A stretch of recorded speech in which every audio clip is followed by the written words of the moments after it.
You know, when Congress passed the Affordable Care Act, it wasn't just another law. It was the starting gun for one of the biggest constitutional showdowns in modern American history. And at the very heart of it was one single explosive question. Can the government actually force you to buy something? Today, we're going to unpack that very battle. All right, let's get into it. Here's how we're going to break this all down. First, we'll look at the huge problem Congress was trying to fix. Then, the controversial solution they came up with.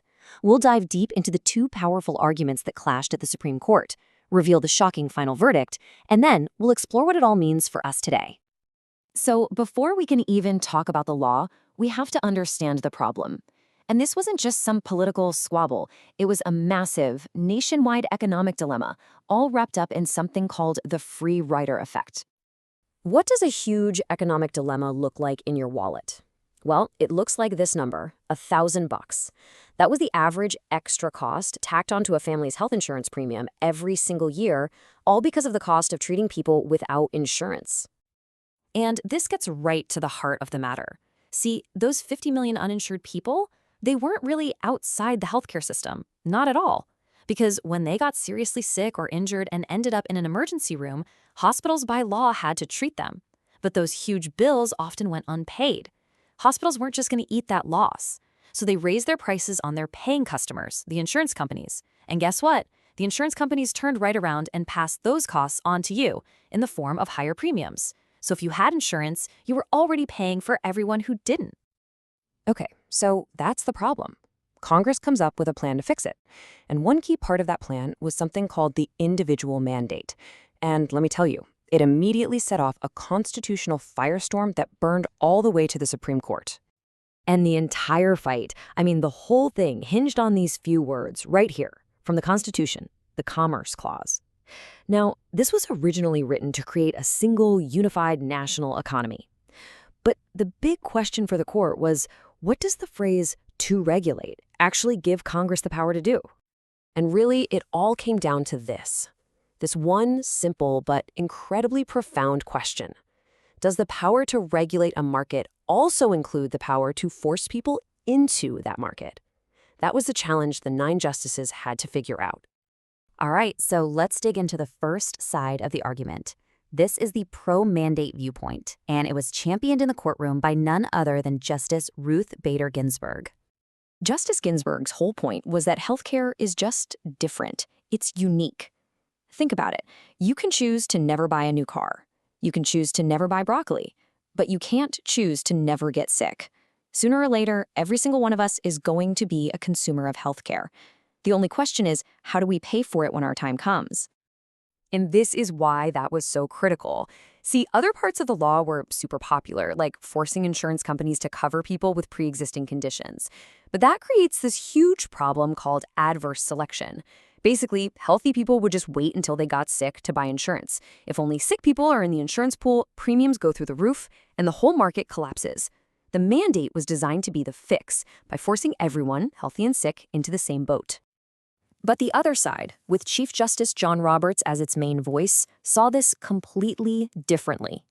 For them, this wasn't regulating an activity someone was already doing. This was compelling a new action, and that, they argued, was a dangerous and unprecedented leap in federal power. For Roberts, the logic was crystal clear. The Constitution gives Congress the power to regulate commerce, not the power to create it. He argued that choosing not to buy insurance isn't an action. It's inactivity. It's literally doing nothing. And if Congress can start making rules about doing nothing, well, what can't it do? And right here, you can see these two worldviews just slam into each other. For Ginsburg's side, deciding not to buy insurance isn't doing nothing. It's an active economic choice to self-insure, knowing that if things go bad, society will pick up the tab for your emergency care. But for Roberts, that's a slippery slope. If you accept that logic, what's to stop Congress from forcing you to buy a gym membership? Or, and this was his famous example, forcing everyone to buy broccoli to make the nation healthier? Where does it end? And look, this fight over the Commerce Clause wasn't new. This has been a tug of war for decades. Its power blew up during the New Deal. It was the legal muscle behind the Civil Rights Act. And then in 1995, for the first time in 60 years, the court actually reined it in. This case was just the next critical chapter in that long story. So, after months of these intense arguments and nonstop speculation, the day of the decision finally arrived. And when the verdict was read, it shocked just about everyone following the case. The bottom line was this: the Affordable Care Act was upheld. The individual mandate survived. But the reason it survived? Well, that was the real story. It was a twist that nobody saw coming. And this was the great mystery. In his own opinion, Chief Justice Roberts, the deciding vote, he actually agreed with the challengers. He wrote that, yep, the individual mandate goes beyond Congress's power under the Commerce Clause. So, wait, what? How on earth did the law get saved? Okay, here's how he did it. It was a truly remarkable piece of legal reasoning. Roberts essentially changed the entire question. First, he agrees with the critics, saying, you're right, this isn't a valid use of the commerce power. But then he pivots.